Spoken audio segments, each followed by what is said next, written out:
Bonjour à tous. Et donc effectivement, je travaille à l'Ifremer à Lorient. Je travaille sur plusieurs axes de recherche, entre autres la survie des rejets de pêche, la sélectivité des engins de pêche et les nasses à poissons dont je vais vous parler ce soir.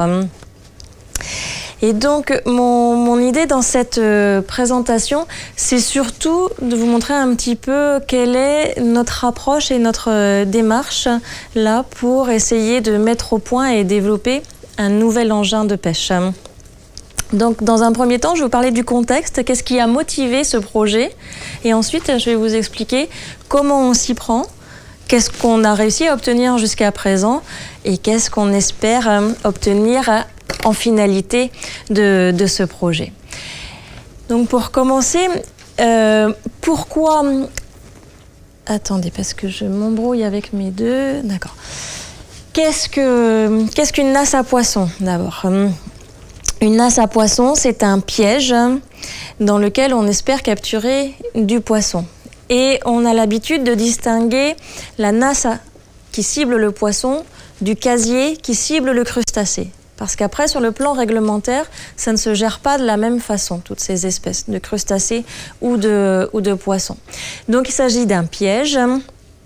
Et ce piège, eh bien, il doit avoir plusieurs caractéristiques. On a d'abord un volume fermé.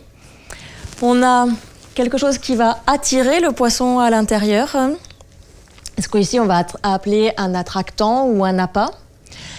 On a une entrée qui va permettre au poisson d'entrer et on va essayer d'éviter qu'il en ressorte puisqu'on a un piège.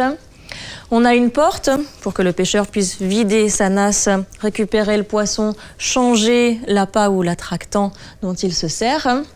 On va avoir un maillage adapté, donc le maillage ça va être le filet qui va recouvrir ce piège. Il va falloir qu'il soit adapté aux espèces qu'on cible pour avoir les gros, pas les petits, les espèces qu'on veut et éviter celles qu'on ne désire pas.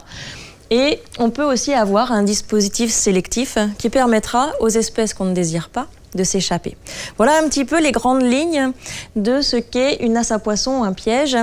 Et nous, pour répondre à notre objectif de mettre en place un tel piège, eh bien, on va jouer, développer, travailler sur chacun de ces éléments pour les optimiser et avoir un piège performant, mais aussi optimum en termes de pêche raisonnable et de sélectivité et d'impact. Alors, qu'est-ce qui a motivé ce projet chez nous à l'Ifremer en tant que scientifique? Eh bien, c'est d'abord une demande des pêcheurs professionnels. Les pêcheurs professionnels montrent de plus en plus un intérêt pour les techniques de pêche qui seront moins impactantes, qui permettront aussi de mieux valoriser leur capture, avoir du poisson de qualité et de pêcher exactement ce qu'ils vont pouvoir vendre. Donc, c'est en discutant avec eux qu'est née cette idée de travailler sur la nasse à poisson.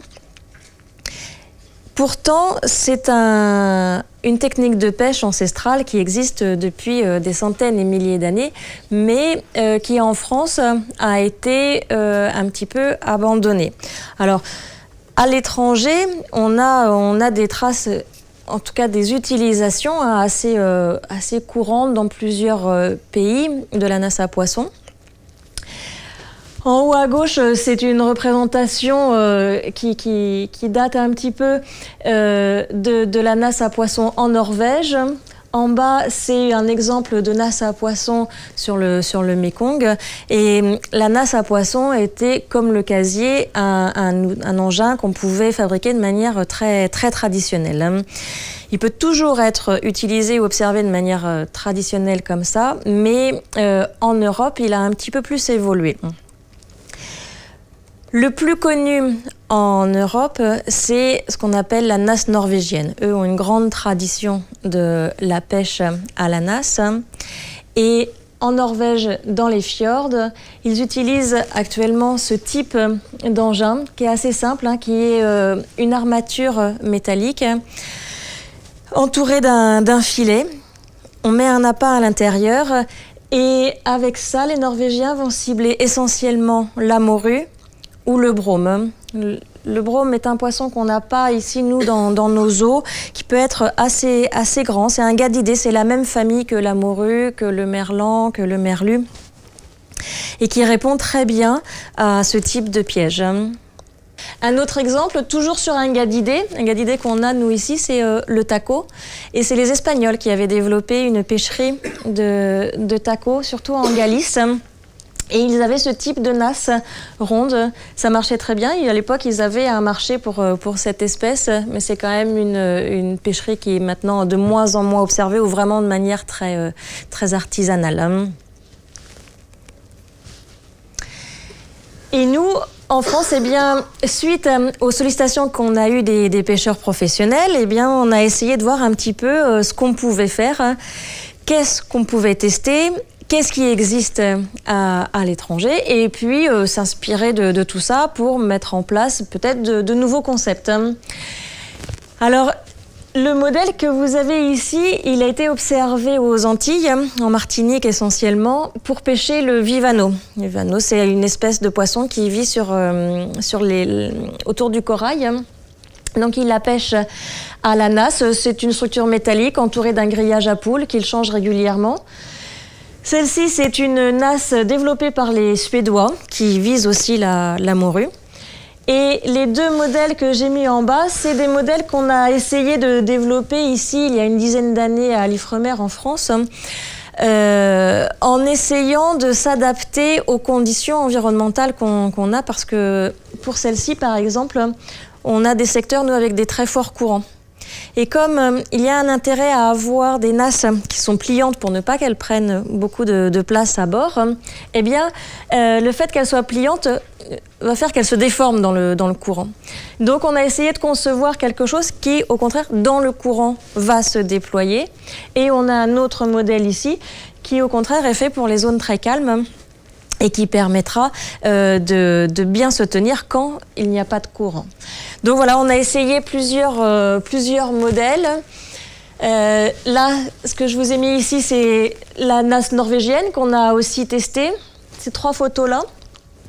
Celle-ci, c'est la nasse verticale que je vous ai montrée tout à l'heure, qui a un intérêt. Elle a la goulotte par le dessous. L'entrée, ça veut dire que elle va peut-être répondre à des comportements de certaines espèces de poissons qui vont plutôt chercher à monter. Certains poissons vont monter, d'autres vont chercher à descendre, d'autres vont chercher à creuser. Et c'est tout ça, l'enjeu du projet dont on parle aujourd'hui, c'est d'essayer de comprendre comment le poisson se comporte pour qu'on mette au point un engin qui va répondre à son comportement. Et donc voilà, nous on a essayé, il y a une dizaine d'années, de mettre tout ça à l'eau, de mettre des appâts dedans et de voir qu'est-ce qui pouvait se passer avec les espèces qu'on a, nous, sur le littoral, essentiellement en Bretagne, c'est là qu'on a travaillé. Et voilà un petit peu le résultat de ce qu'on a obtenu. On a réussi à capturer du taco. Et ça, on le savait, les Espagnols sont capables de le faire. On a réussi à faire la même chose. On a capturé beaucoup de tacos avec la nasse. Et on a aussi capturé beaucoup de congres. Or, ces deux espèces ne présentent pas forcément un très grand intérêt commercial. Le taco, pas beaucoup. Et le congre, ça marche effectivement très bien. Et il y a des pêcheurs qui l'ont compris et qui maintenant utilisent la nasse pour cibler le congre. Et là, il n'y a plus rien à inventer parce que ça marche.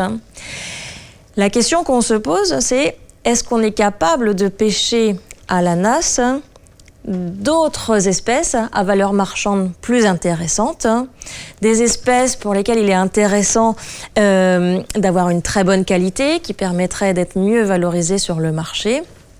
Et c'est pour ça que aujourd'hui, eh bien, on a lancé aujourd'hui, il y a maintenant 1 an, on a lancé un nouveau projet qu'on a appelé Baitfish et qui cherche à regarder le comportement des poissons pour assurer la performance ou développer les nasses et des nasses performantes qui vont réussir à capturer des espèces qu'on va cibler autres que le taco et le congre qui n'ont pas d'intérêt majeur.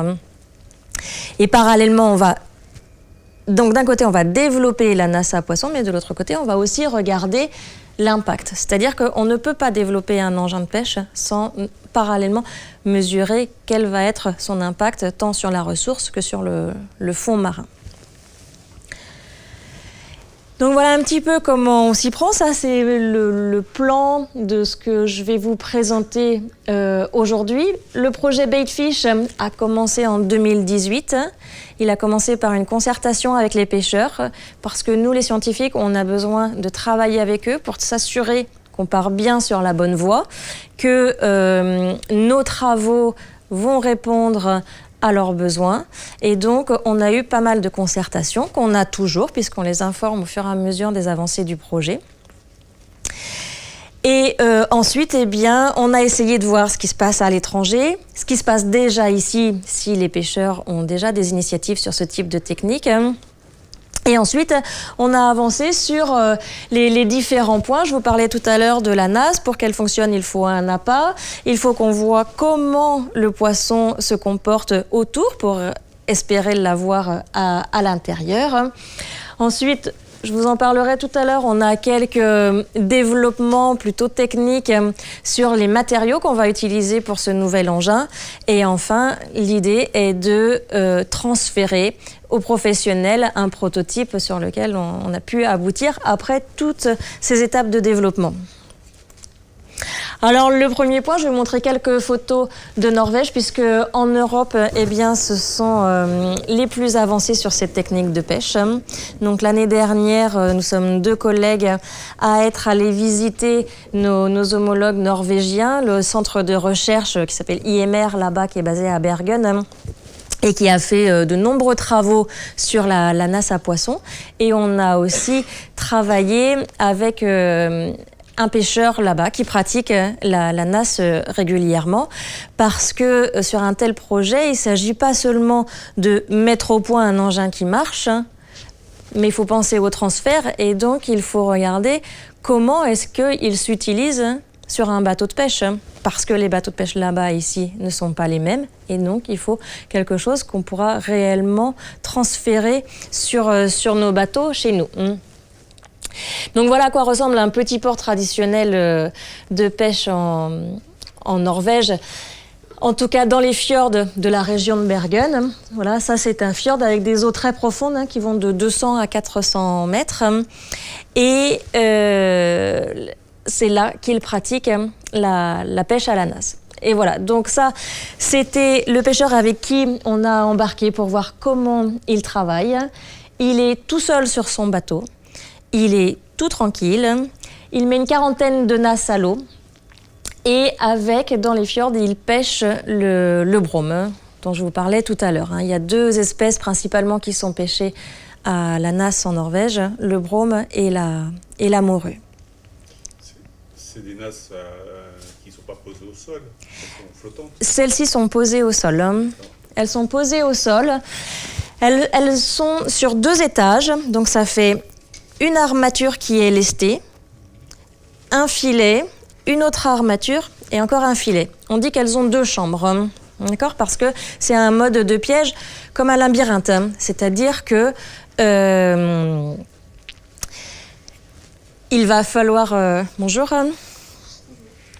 il va falloir que la nasse se déploie avec des flotteurs. Donc elle est lestée au fond et elle est flottée au-dessus. Et c'est comme ça qu'elle va pouvoir se déployer. Mais on a tout à fait la possibilité de la faire flotter, et ça, j'en parlerai tout à l'heure.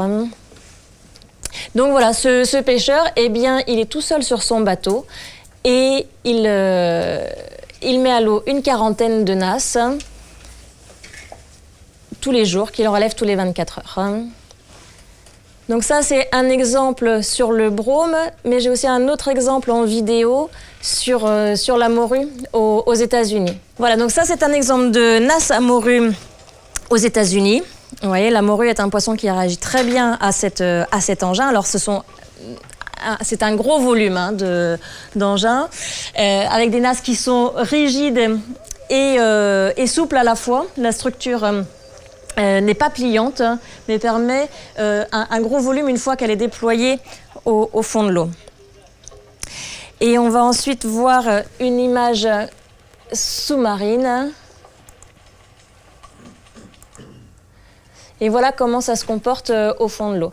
Quand je vous ai dit tout à l'heure que la nasse présente l'avantage d'avoir un poisson de très bonne qualité, c'est que le poisson n'est absolument pas stressé et il rentre de son plein gré dans l'engin quand il est attiré par l'appât. Là, ici, le poisson est attiré avec des déchets de céphalopodes, soit de l'encornet, soit de la sèche. Donc, après un petit temps de curiosité, eh bien, il rentre tout simplement. Donc, ça veut dire que la chair du poisson est absolument intacte. C'est pas un poisson qui s'est épuisé ou qui s'est battu avec son engin de pêche. Et plus le volume est grand, et plus on peut espérer une capture importante. Et juste un petit bonus, ce pêcheur en Norvège, dans les fjords, il fait pas seulement la nasse à poisson, mais il fait aussi le casier à langoustine. Et un petit clin d'œil pour chez nous ici à Lorient, où on pratique beaucoup la langoustine, eh bien, il met des casiers pliants, type nasse, mais pour cibler la langoustine. Et là, on a eu une pêche, enfin, ce qui est son quotidien à lui, mais une pêche de langoustine assez incroyable pour nous, avec des individus qui faisaient entre 200 et 600 grammes. On avait des langoustines qui étaient des vrais homards pour nous. Et donc voilà, ça c'est dans les fjords norvégiens, c'était assez impressionnant. Ça veut dire qu'on pourrait avoir des langoustines de cette taille-là? Alors, c'est la même espèce. Si, c'est la même espèce. C'est la même espèce, mais l'environnement fait que ici, elle est beaucoup plus exploitée. Il y a très peu de casiers à langoustine ici dans le golfe. Mais par contre, à l'époque, les pêcheurs témoignent que plutôt du côté de Porcupine, quand ils allaient plutôt vers l'Irlande pêcher la langoustine, ils avaient aussi, il y a quelques années, des langoustines de ce type-là. Ça veut dire qu'on pêche une langoustine trop petite, trop tôt? Non, le système d'exploitation est comme ça. Je ne suis pas certaine que l'environnement qu'on a ici dans le golfe de Gascogne permettrait qu'elle grandisse autant, parce qu'après, c'est un équilibre écosystémique. Mais nous, en Bretagne, on a plus de chalutiers que de caseilleurs. Il y a plus de chalutiers que de caseilleurs en Bretagne. Ah oui? Ouais. C'est ce qui fait le plus de dégâts, quoi. C'est deux pêcheries différentes. C'est surtout que le casier est un art passif, donc qui prend de la place sur le territoire maritime, quand le chalut est un art traînant qui n'est pas forcément compatible sur le même espace. Or, la langoustine a un environnement qui est délimité, qu'on appelle la grande vasière. Et donc, il y a un problème de cohabitation. On ne peut pas avoir forcément les deux au même endroit. Bon, ça, c'était la parenthèse sur la langoustine parce que c'était assez impressionnant là-bas. Et je reviens à mes nasses à poissons. La question de départ qui a motivé ce projet et surtout qui nous a fait dire il y a peut-être quelque chose à faire pour pêcher autre chose que du congre et du taco, c'est de se dire à la ligne ou à la palangre, on arrive bien à pêcher toute une diversité d'espèces, que ce soit du bar, de la dorade, du lieu jaune, du merlu, enfin tout un tas d'espèces peuvent répondre à les mordre sur un appât, sur un hameçon. Qu'est-ce qui ferait qu'ils n'iraient pas sur un appât, mais qu'ils seraient dans un piège cette fois? Quelle est la différence entre un hameçon et un appât dans une nasse? Donc, on a discuté avec les pêcheurs professionnels et il fallait qu'on décide d'une espèce sur laquelle on allait travailler parce qu'on a basé tous nos travaux sur le comportement du poisson. Et donc, chaque espèce de poisson a un comportement différent. On ne peut pas travailler sur tout le monde à la fois. On a demandé aux pêcheurs, qu'est-ce qu'il est, selon vous, le plus intéressant de cibler, vous, dans votre métier, en fonction des espèces que vous rencontrez, des secteurs que vous exploitez et du calendrier d'activité de ces bateaux côtiers. Et après concertation avec eux, eh bien, c'est la dorade grise ou le griset qui s'est révélé l'espèce la plus intéressante à cibler dans nos secteurs de pêche, par ici, en tout cas en Sud-Bretagne. Donc voilà, on a ensuite essayé de travailler sur cette espèce. La première étape quand on travaille sur un sujet en sciences, c'est d'abord de regarder ce qui s'est fait ailleurs, quelle est la littérature qui existe sur le sujet, à la fois sur la nasse à poisson et sur l'espèce qu'on cible. Donc là, il y a eu un gros travail bibliographique qui a été fait. Et ensuite, eh bien, on a mis en place des enquêtes auprès des pêcheurs là, de Normandie jusqu'au Sable d'Olonne pour essayer de recenser un petit peu toutes les pratiques de nasse à poisson qui ont été initiées ou entreprises par les pêcheurs. L'idée, c'est pas qu'on refasse ce qu'eux ont déjà fait, ne pas refaire des choses qui ne marcheraient pas, mais peut-être de s'inspirer de ce qui marche. Donc, on a mené des enquêtes. On s'est aussi inspiré de ce qui se passe à la pêche de loisirs, puisque à la pêche de loisirs, il y a des gens qui sont très forts sur la pratique de l'hameçon et le comportement du poisson. Donc, on a aussi enquêté auprès des plaisanciers. Les pêcheurs professionnels nous ont ensuite indiqué où et à quelle période on avait le plus de chances de trouver le poisson, donc le griset qu'on cherche. Et de là, eh bien, on a abouti à un protocole expérimental qu'on a commencé à mettre en œuvre l'été dernier. Et ce protocole expérimental, eh bien, il commence avec notre outil d'observation qui est ce dispositif-là. En photo ici, qui a été pris au bassin d'essai à Lorient, parce qu'il a fallu le mettre au point avant de l'envoyer en mer. Et ce dispositif, eh bien, il est composé de 2 caméras. Ça, ce sont des caméras GoPro, des petites vidéos maintenant qu'on peut envoyer sous l'eau. Et à chaque extrémité, eh bien, on avait la possibilité d'accrocher à un appât ou à un attractant qu'on a testé. Et donc, ce dispositif-là, eh bien, on l'a envoyé en mer et il nous a permis d'observer le comportement du poisson autour d'un attractant. C'est ce que je vais vous montrer tout à l'heure. Et il nous a permis aussi de mettre le comportement du poisson en relation avec les conditions environnementales, c'est-à-dire à quelle heure de la journée, de la nuit il arrive, est-ce que son comportement est lié au courant de marée par exemple, à la météo. Enfin, voilà, on a pris toutes les conditions environnementales dont on disposait pour essayer de mieux comprendre ce qui se passe au niveau du poisson. Et comprendre ce qui se passe par rapport au courant, c'est très important parce qu'on sait par exemple que les Norvégiens qui ont travaillé eux déjà sur la nasse, eh bien ils ont compris que le poisson tend à arriver vers l'objet qui l'attire face au courant. Et en fait c'est tout à fait logique parce que si on met un appât, il va diffuser une odeur. Et si elle diffuse, c'est le courant qui va la faire diffuser. Donc le poisson, il va être appelé par cette odeur et va venir face au courant vers l'hameçon. Et donc, il faut qu'on mette en place notre engin de pêche avec son entrée, si on veut réussir à le capturer, dans cette direction pour que le poisson puisse entrer. Ici, c'est l'exemple inverse. On a un appât ici et on sait que le courant diffuse dans cette direction alors que la goulotte ou l'entrée du piège est ici. Eh bien, ils ont observé que plus de 90% du poisson va arriver effectivement face au courant, mais ne va pas rentrer. C'est-à-dire qu'il va être attiré, mais pas capturé.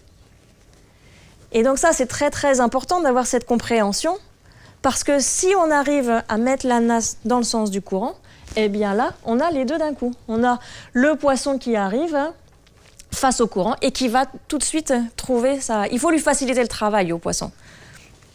On a vu des vidéos où le poisson va rester bloqué, essayer de rentrer, mais qui ne va pas deviner de faire le tour pour trouver la porte et trouver l'entrée. Donc, sachant ça, eh bien, c'est un nouvel élément qu'il faut qu'on prenne en compte dans la conception de notre piège. Si notre piège il a juste une entrée et qu'elle est toujours dans le même sens, sachant que les courants de marée vont tourner, eh bien, il va falloir qu'on s'adapte à ça. Une fois qu'on a réfléchi à ça, il faut aussi qu'on réfléchisse à comment est-ce qu'on l'attire, ce poisson, et qu'on soit le plus efficace possible. Alors, on a testé toute une série d'appâts. On a testé, tout en s'inspirant de la pêche professionnelle et de la pêche de plaisance, on a testé des appâts naturels, des appâts visuels. Les appâts visuels, ça veut essentiellement dire la lumière, et des appâts transformés. Concrètement, qu'est-ce que ça veut dire? On leur a proposé une guirlande de coques, on leur a proposé des verres, On leur a proposé des mini-crevettes qui diffusent, qui sont utilisées à la pêche de plaisance pour attirer le poisson. On leur a proposé de la chetrouille. La chetrouille, c'est utilisé par les pêcheurs professionnels et plaisanciers aussi, qui est un mélange de poissons, généralement du pélagique, de la sardine ou de l'anchois, mélangé à des huiles, du sang de poisson et un petit peu de sable. Et c'est quelque chose qui va permettre de diffuser et d'être plus actif dans le temps. Et puis, je vous parlais d'attractants lumineux. On a testé des Cialumes. Dans ce cas-là, c'était des bâtons lumineux qu'on utilise pour la randonnée. Vous savez. Et les bâtons lumineux, parce que c'est quelque chose qui est de plus en plus recherché là, par les scientifiques, c'est l'effet de la lumière sur le comportement du poisson. Et les Norvégiens ont travaillé dessus et chez eux, ça a très bien marché. Pas seulement parce que ça a attiré du poisson, mais chez eux, ça a attiré des petites crevettes. Et donc, dans la nasse, les petites crevettes rentraient parfaitement à travers le maillage du...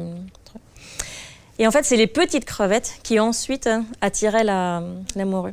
C'est comme si on avait une lumière et qu'on attire les moustiques et qu'on va attirer ensuite... Les moustiques vont eux-mêmes attirer d'autres prédateurs. Donc, on ne s'est pas privé et on a essayé ça aussi. Et où on a travaillé, eh bien, on est allé travailler en baie de Quiberon, au départ de la Trinité. On est sur un secteur conchilicole où on a beaucoup de grisets qui tournent autour parce que il y a beaucoup de parcs à moules, de parcs à huîtres, et c'est un environnement très favorable pour cette espèce. Et c'est une des contraintes qu'on a quand on travaille sur un projet scientifique comme ça. Eh bien, on a besoin de la connaissance des pêcheurs pour savoir où on peut aller, parce qu'on ne peut pas se permettre d'aller tester un engin juste en face sur le ponton s'il n'y a pas de poisson. La première condition, c'est de savoir où est-ce qu'on a du poisson. Donc voilà, notre terrain de jeu, c'est la baie de Quiberon. Pour ça, on a un formidable navire à l'Ifremer qui s'appelle l'Istrek. On a un petit bateau sur lequel on emmène tous nos dispositifs, ce que je viens de vous montrer tout à l'heure. Et puis, on le met à l'eau, on prépare nos appâts, tout notre matériel vidéo. Et voilà le type de résultat qu'on obtient. Je vous ai fait des impressions d'écran, donc on a bien affaire à qui on cherchait, c'est-à-dire le griset, la dorade grise. L'été dernier, on a collecté plus de 200 heures d'images vidéo en testant toute la série d'appâts que je viens de vous montrer. Et à partir de là, eh bien, on va chercher à comprendre le comportement du poisson, mais on va essayer de le définir de manière très fine. C'est ce qu'on appelle un éthogramme. Donc sur ce projet, on a maintenant une éthologue qui travaille avec nous, c'est-à-dire quelqu'un qui est spécialisé dans le comportement animal et maintenant dans le comportement du poisson, pour essayer de décrire comment le poisson se comporte. Voilà, là je voulais vous montrer... on a le dispositif que je vous ai montré tout à l'heure dans le bassin qu'on a mis au point. On l'a envoyé au fond de l'eau en baie de Quiberon. Et là, on envoie juste le petit morceau. Il faut imaginer que la caméra GoPro est ici. Et on a accroché notre appât. En l'occurrence, là, ça devait être des coques. Et on attend de voir ce qui se passe, comment le poisson vient, au bout de combien de temps il vient, par où il arrive. Et voilà un petit peu le poisson qui arrive. Et qui, au départ, est quand même très timide.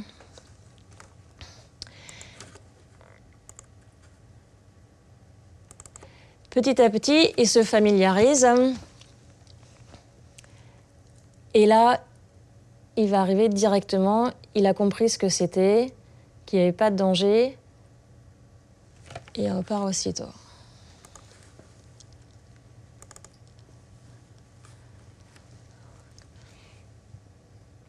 Et alors là, c'est un autre cas de figure. Vous voyez qui arrive ici ?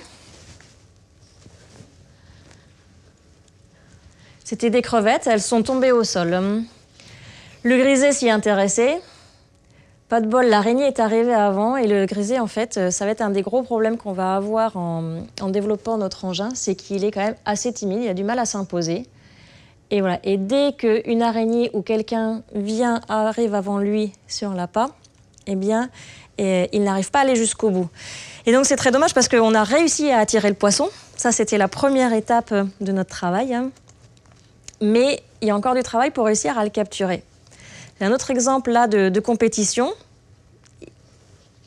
c'était de l'encornet qu'on lui avait mis comme appât. Et là, vous voyez qui arrive, hein?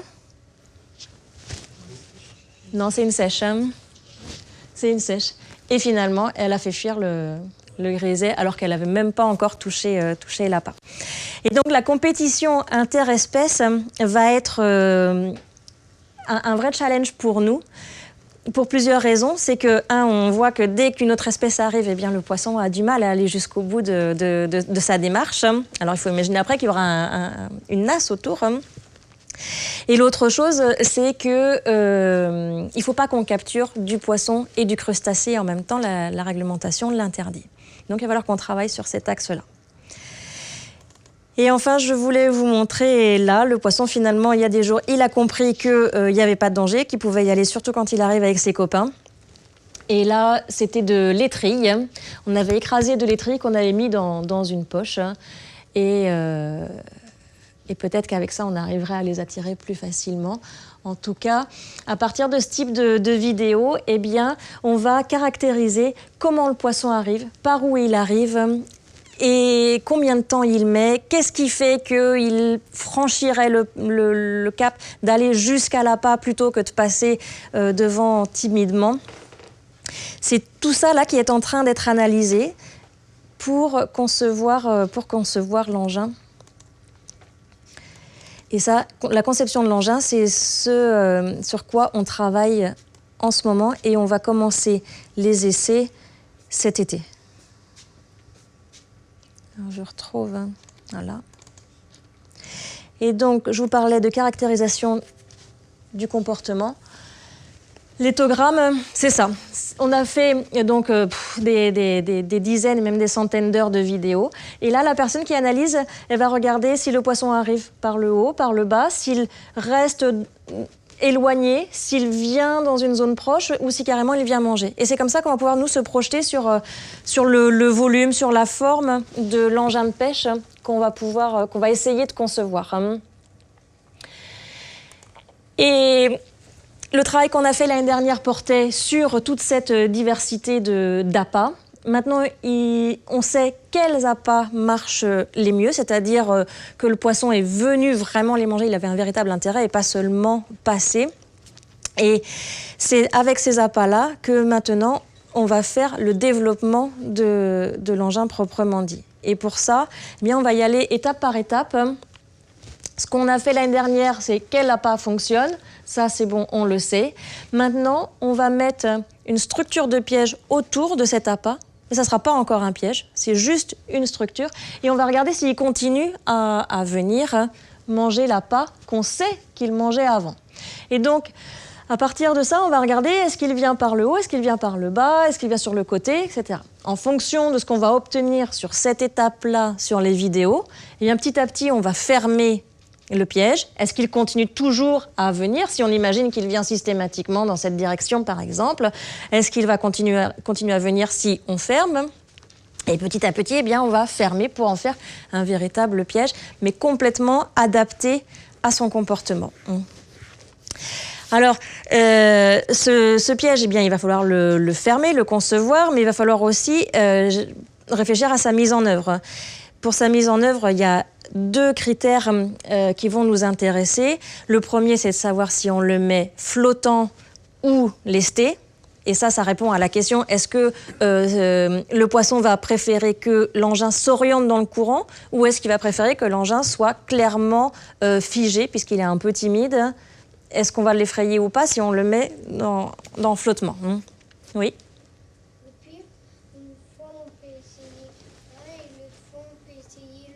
Eh bien, tu sais, c'est exactement ça qu'on va faire. Hein. Tu as tout compris. Exactement.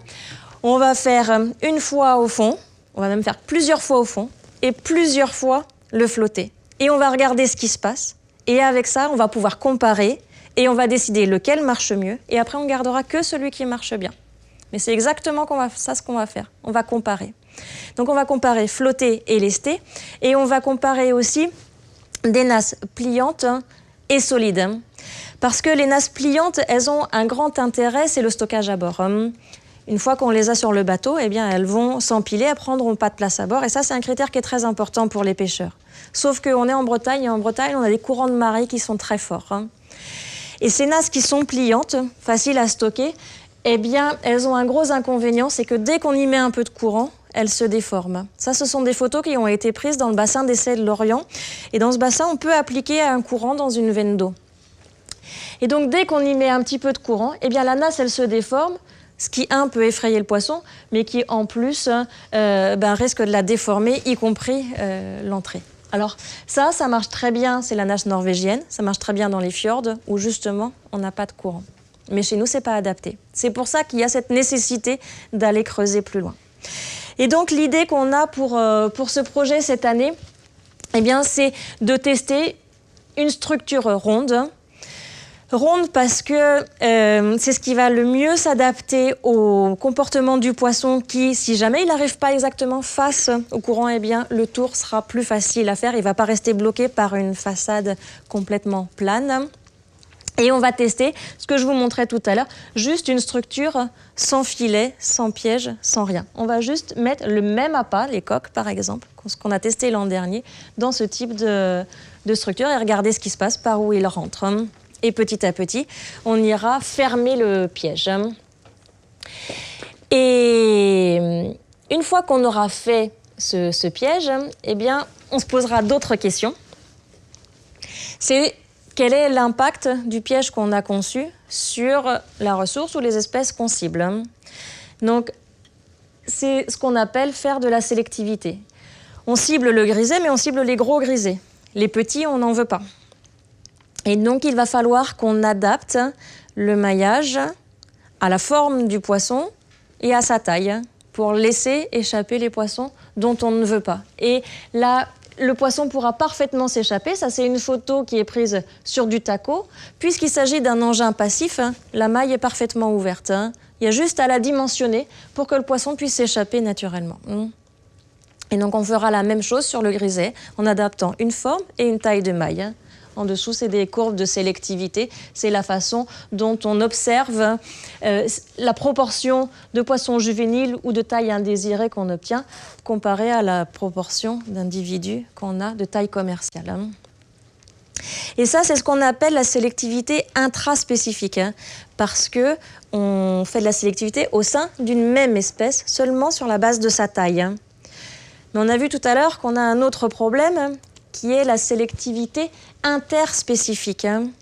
Interspécifique parce qu'on a aussi des araignées ou des crustacés ou des homards qui vont être intéressés par l'appât qu'on a dans notre nasse, alors que cette nasse, elle est destinée à cibler exclusivement le poisson. Et ça, c'est un problème parce que la législation chez nous en Bretagne interdit la présence de crustacés en même temps qu'on détient des nasses à poissons à bord. Parce que les nasses à poissons peuvent être efficaces à capturer le homard. Or, le homard est déjà réglementé avec une législation très spécifique. Donc, on ne peut pas capturer de crustacés ni de homards avec les nasses. Il va falloir trouver un moyen ou de les éviter ou de les faire ressortir. Donc, pour ça, il y a deux choses. Soit dans notre nasse, eh bien, on envisage une trappe d'échappement qui va répondre à la morphologie des crustacés qui les laisseront s'échapper. Ou sinon, on les empêche tout simplement de rentrer dans la nasse. Et donc ça, c'est quelque chose qu'on va tester la semaine prochaine. On revient sur notre dispositif d'observation à appât, comme tout à l'heure, et on va essayer de tester un disque en matière très lisse qui empêchera l'araignée ou le crustacé de grimper, dans l'hypothèse où on utilise une nasse qui est flottée. On ne voit pas très bien ici, mais ça, ce sont des poches à appât. Et en fait, on a observé à maintes reprises l'araignée qui grimpe et qui s'approprie complètement le... Donc, éviter l'araignée, il y a deux objectifs. Ou le crustacé. Un, c'est interdit dans les nasses à poissons. Et deux, on a tendance à croire que si le crustacé vient sur l'appât, le poisson ne viendra pas après. Donc, il faut qu'on arrive à traiter cette compétition entre espèces. Donc là, je vous ai parlé de l'impact des nasses à poissons sur la ressource, que ce soit la ressource de crustacés ou les juvéniles des espèces qu'on cible. Mais on va aussi regarder tout simplement l'impact sur les fonds, c'est-à-dire l'impact physique. La nasse quelle va être sa pénétration, sa traînée, sa remise en suspension, pour pouvoir comprendre si on la met dans un autre environnement avec des espèces fragiles, par exemple, sur le fond, eh bien, quel serait son impact, ce qui serait important, pas important. Donc ça, on va aussi faire ça cet été, mesurer les frottements et les remises en suspension d'une nasse ou d'une filière de nasse sur le fond. En termes d'impact, on va aussi regarder ce qu'on appelle la pêche fantôme. Comme les nasses ou les casiers ou les filets sont des engins passifs et sont des engins qui présentent le risque d'être perdus au fond de l'eau pour X raisons, mais c'est possible. Or, quand ils sont perdus, ils continuent à être pêchants. Et donc, on travaille avec l'Université de Bretagne Sud pour essayer de mettre au point des biomatériaux qui vont se dégrader au fur et à mesure du temps et faire que si ces engins sont perdus, eh bien, ils ne soient plus pêchants. Soit parce qu'ils vont s'ouvrir, si par exemple on peut imaginer un fil biodégradable sur un côté de l'engin, et faire en sorte que cet engin s'ouvre et ne pêche plus quand il est perdu. Donc, ces gens qui travaillent à l'Université de Bretagne Sud sur les biomatériaux vont réfléchir à partir de différentes sources de plastique. Alors, il y a deux sources de plastique, les plastiques biosourcés qui arrivent essentiellement du végétal, ou sinon les plastiques pétrosourcés qui viennent du pétrole. Mais dans les deux cas, on va travailler avec ces plastiques qui vont se dégrader dans le temps et qui vont permettre à l'engin de s'ouvrir. Et ici, on a des photos d'observations microscopiques qui montrent comment le plastique va se dégrader après tant de mois. Et ça va être un compromis qu'il va falloir trouver entre le temps au bout duquel on aimerait que le plastique se dégrade et la température de l'eau, par exemple. Parce qu'on ne peut pas demander au pêcheur de changer son engin toutes les semaines. Il s'agirait de toute façon pas de l'engin, mais seulement d'une partie. Mais il doit pouvoir être fiable un certain temps, donc il va falloir réfléchir à la durée de biodégradabilité de cette partie de l'engin pour qu'elle soit compatible avec la pratique des pêcheurs. Et donc, ces plastiques biodégradables, eh bien, on va les utiliser sous deux applications là, dans le cadre de ce projet. Je vous ai parlé de la réduction de la pêche fantôme, laisser échapper les poissons qui pourraient être capturés involontairement, mais aussi d'une autre façon, et là un peu plus novatrice, on a parlé des appâts, que ce soit des appâts naturels, des appâts visuels. Et bien là, on travaille avec eux pour des appâts qui pourraient présenter de nouveaux avantages, puisque un plastique biodégradable, on va pouvoir déterminer au bout de combien de temps il va se dégrader. Ça peut être 6 mois comme ça peut être une semaine. D'accord ? Ça fait partie des propriétés de ce plastique. Nous, d'un autre côté, on sait par exemple que le griset qu'on cherche, il va aimer la coque. Eh bien là, on va mélanger de la coque, on a fait de la poudre, et on va le mettre dans un plastique biodégradable. Et ça veut dire que la coque va pouvoir diffuser au fur et à mesure que le plastique se biodégrade et donc être un appât qui va durer aussi longtemps qu'on le souhaite. Et ça va clairement alléger, si ça fonctionne, le travail des pêcheurs qui aujourd'hui doivent changer l'appât régulièrement. L'appât a une durée de vie limitée, il va diffuser pendant quelques heures au début ou quand il est mis à l'eau, mais après aura moins d'effet. Et là, il y a peut-être une nouvelle piste intéressante à laisser diffuser un appât et pour qu'on puisse contrôler le temps pendant lequel il va diffuser. Voilà, et donc je vous ai présenté un petit peu toute l'envergure de ce projet, la toute dernière phase de ce travail, une fois qu'on aura abouti à un prototype, qu'on sait comment il faut l'utiliser, combien de temps il faut l'utiliser, combien de temps l'appât va diffuser, avec quel appât, s'il faut le lester, s'il faut le flotter, combien de temps il faut le laisser à l'eau. Eh bien, on va aboutir à un prototype qu'on va proposer aux pêcheurs professionnels qui sont partenaires de notre projet, qui vont le tester. Et eux vont pouvoir nous dire si, dans les conditions réelles de pêche, puisque nous, on est sur un site un petit peu expérimental, eh bien, quel type de poissons ils vont obtenir. Est-ce que, oui, on atteint l'objectif? Est-ce qu'il y en a suffisamment? Est-ce qu'ils arrivent réellement à le valoriser?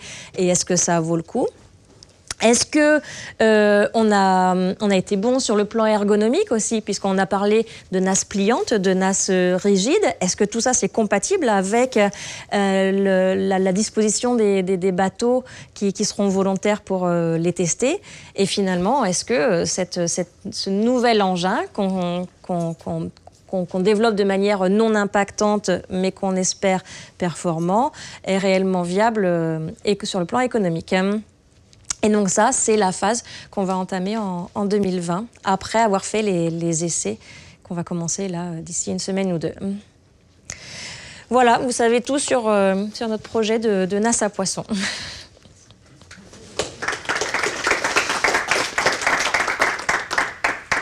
Et si vous avez des questions, eh bien, je serai heureuse d'y répondre. Et sur les filets, vous travaillez pas, vous faites que sur les nasses?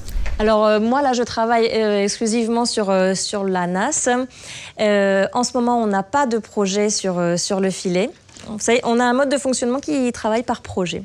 Donc quand il y a un sujet, on va jusqu'au bout et puis après, selon les demandes des professionnels, selon les problèmes écologiques, environnementaux, selon tout un tas de choses et les financements. Donc en ce moment non, ça fait longtemps qu'on n'a pas travaillé. Il y a eu beaucoup de travaux de faits sur le chalut, un petit peu sur les hameçons. Maintenant sur la nasse et le filet, pas beaucoup actuellement. Ça fait des investissements qui vont être assez importants, avec que vous allez laisser 24 heures, 48 heures. Et de mémoire, quand on fait de la pêche comme ça, avec des engins flottants, il y a des substitutions, on pourra dire, par des concurrents, quoi. C'est facile d'aller prendre dans une nasse le poisson et de la remettre.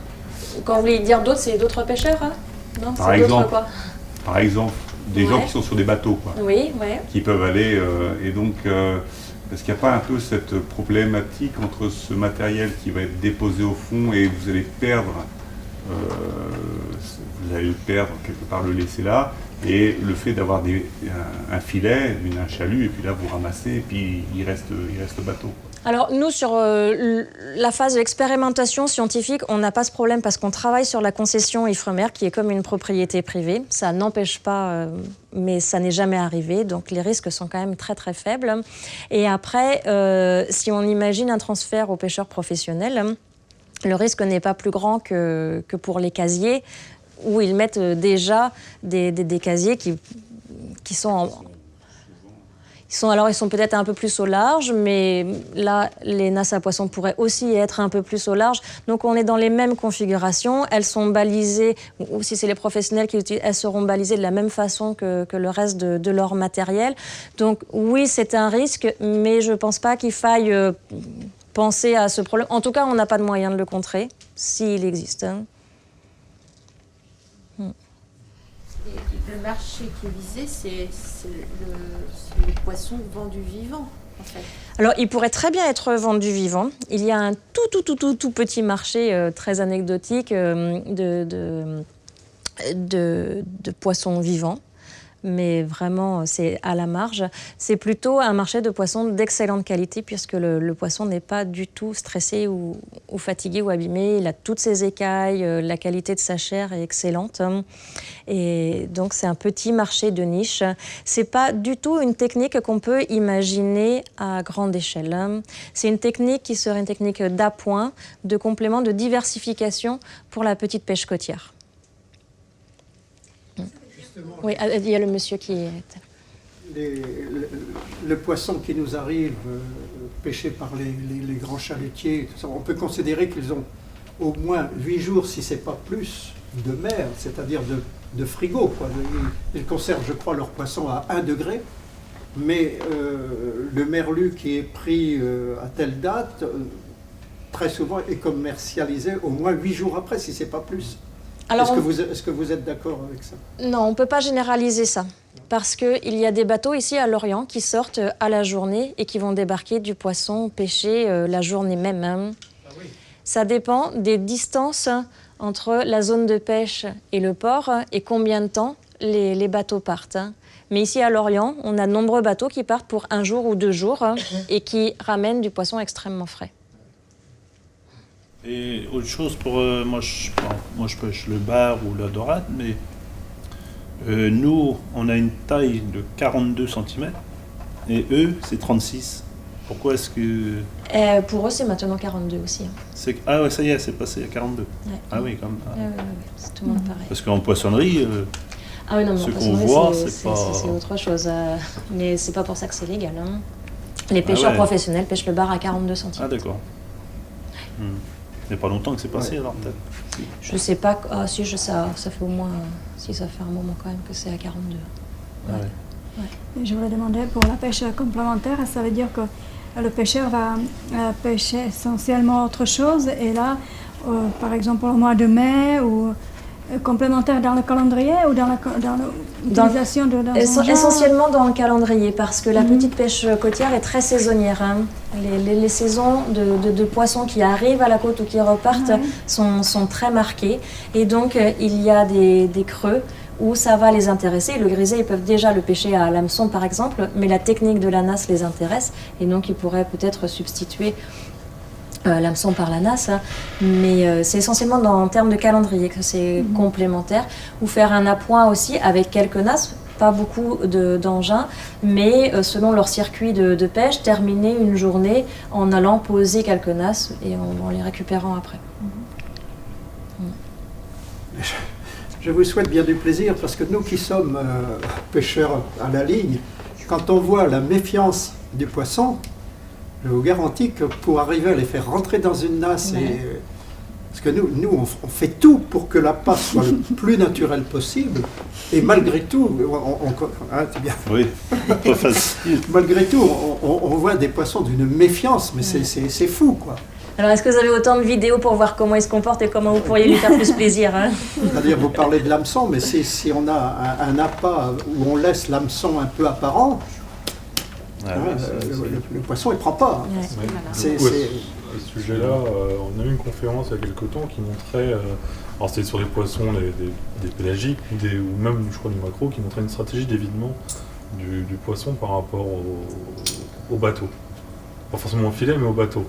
Du coup, le casier qui marche sur des crustacés, va-t-il, parce que c'est un casier, va-t-il marcher sur du poisson sur le long terme ou est-ce qu'il y a ce risque de prise d'habitude du poisson qui va comprendre que cette nasse est un danger est-ce que certaines espèces plus sensibles? Ouais, c'est une vraie question, mais elle va se traiter plutôt à l'échelle individuelle qu'à l'échelle de la population. C'est-à-dire que l'habitude, c'est l'individu qui s'habitue et pas forcément le groupe de poissons. Ou sinon, le poisson vont communiquer les uns avec les autres, ça aussi c'est possible. Mais c'est le poisson, on l'a vu nous avec ce dispositif là qui n'était pas encore un piège.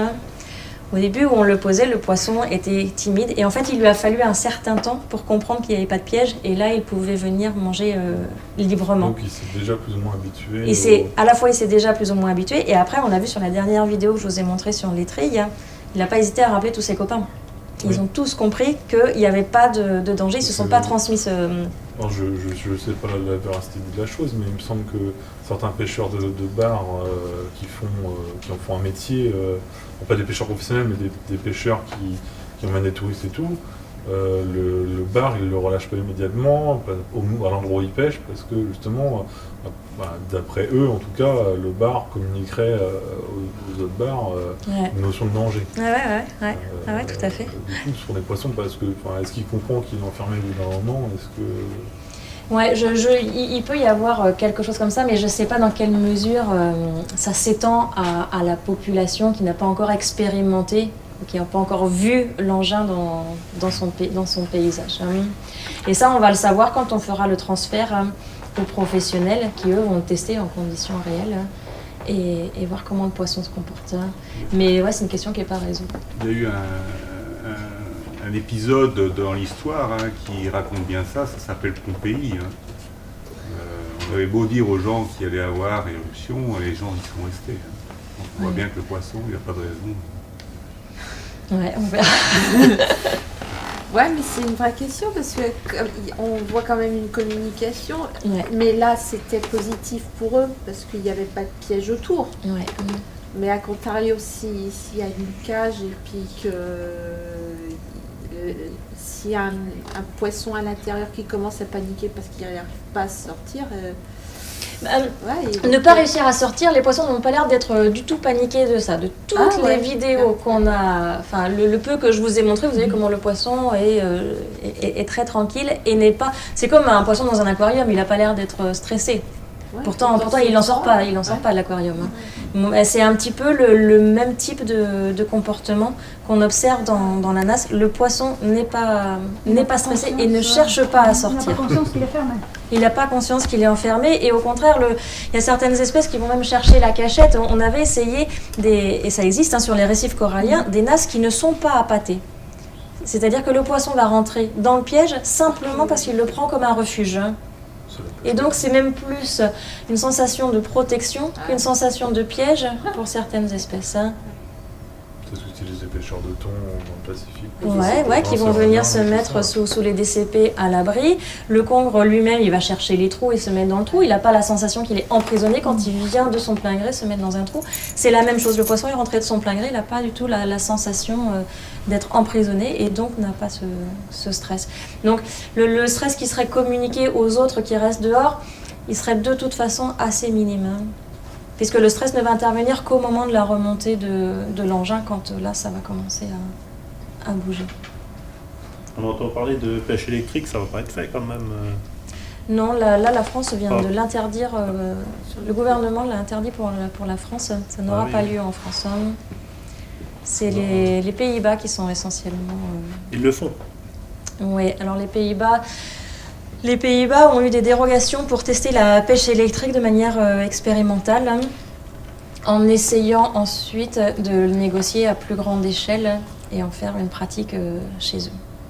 Mais ça n'arrivera pas en France, en tout cas pas maintenant, elle est interdite. Et avec la lumière, vous avez parlé aussi... Et la lumière, on est en train de dépouiller ces données-là. Donc on n'a pas encore les résultats. Est-ce que oui ou non ça a attiré plus que le reste? On l'a pas. On va essayer de retester justement avec les biomatériaux parce que je vous ai dit tout à l'heure que l'UBS, l'université, va tester des plastiques dans lesquels on va mettre de la poudre de coque pour essayer de diffuser. Mais on va aussi essayer de combiner ça avec des particules fluorescentes qui permettraient peut-être d'attirer et de plus loin et pourquoi pas... La lumière n'était pas interdite aussi? Vous n'avez pas parlé à un moment donné La lumière est interdite, mais alors c'est des très vieilles réglementations qui datent de Napoléon. Ça concerne essentiellement la Méditerranée avec l'histoire de pêche au lamparo et qui est très peu utilisée chez nous. Donc nous, on est en train de... On fait du développement scientifique, expérimental. Si jamais on arrive à démontrer que la lumière pouvait marcher, eh bien, il faudrait après aller discuter avec les affaires maritimes ou avec l'administration pour voir dans quelle mesure on peut encadrer une technique qui marcherait de manière bien définie sur des espèces cibles et dans des conditions qui seraient précisées.